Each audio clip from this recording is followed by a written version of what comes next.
So the second game picks up where the first game leaves off after the siege of Borsgard.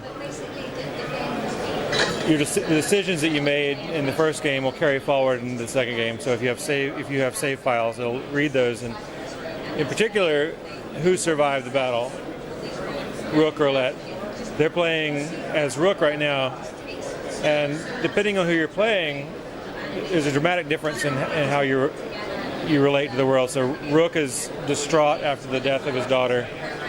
He's not really interested in continuing, but the entire caravan is looking to him for leadership, and they're depending on him. So it's his struggle to overcome his grief and live up to his responsibilities. On the other hand, if you're playing as a Let, similarly, the caravan is depending on you for leadership, or needs leadership, and as a Let, you have the skills and the authority to do so, but you have difficulty getting the people to accept your authority, because in the society these characters live in, women are not typically accepted in leadership roles, and particularly not young women. So she has to overcome that prejudice with the help of her friends like Ivor, and assume the leadership role that she needs to take.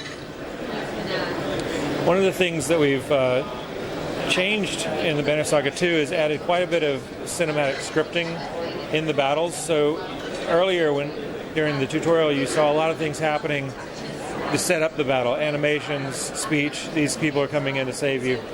So we've tried to make the battles a bit more dynamic. And other things happen in the sense of battles change midway through the struggle. So maybe new enemies arrive, or a leader arrives that you have to change your objective to go after him.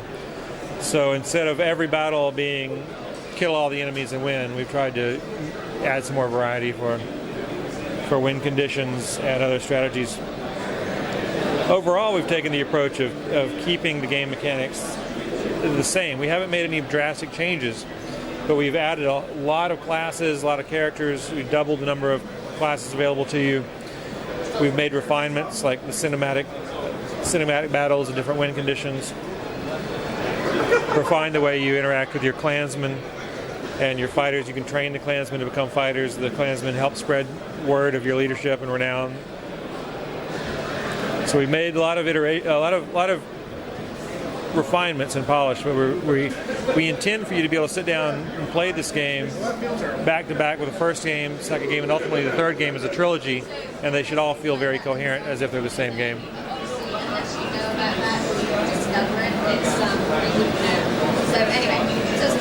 Was the first game available for PlayStation? Not yet. We're working on that now. We've been working on this PlayStation build for about a year. We had some technical issues with some staff who were unable to keep working on it, so we had to get some more people to work on it. So that's underway now. It's in QA. I mean, it's close to being done. So it's a few more months. Yeah. So I suspect the trilogy will come out on PlayStation 4 when it's all done? Yes. Yeah. Yes. We don't have a release date yet for PlayStation, but we'll, as soon as it's ready. Yeah. We did all the gamepad implementation for the PlayStation controller and updated the Steam build with that, so you can actually play on Steam with a PlayStation controller and see how it's going to play. We released it that way ahead of time, so we could get some feedback. We feel like it feels really good to play with the controller. When I was developing for the controller, all those months of work, felt good to play the game that way. We've got some feedback from the Steam players, and we're going to make a few more changes to the controller so it feels more natural, in battle. Battle in particular, with all the selecting tiles and enemies and choosing willpower stars and all the different things you can do without the assistance of a mouse. We're trying to make it as streamlined and seamless as possible. I know some ports are just like, just make the stick move the mouse cursor and you're done. We're not doing that. It's a complete redesign of the user interface. And for the people who don't know the game series, how is the gameplay? What kind of gameplay is it? Well, it's turn-based tactical combat, and it's delivered in the form of a story-based branching decision narrative. And it's all set in a a visual style reminiscent of the golden age of animation. So the Sleeping Beauty, Disney Sleeping Beauty, or Don Bluth, Ralph Bakshi to some extent. All the combat animations are rotoscoped. So those characters on the battlefield are us in front of a camera. I'm the dredge, so I'm the guy in the big. Oh, yeah. All the guys in the big armor are me, and then all the frames of the film are drawn over, and that's the resulting animation. Okay. Very time consuming, but it looks reminiscent of the golden age of animation, because that was a technique that was used heavily in the 50s and 60s and even the 70s. How long have you been working on the game?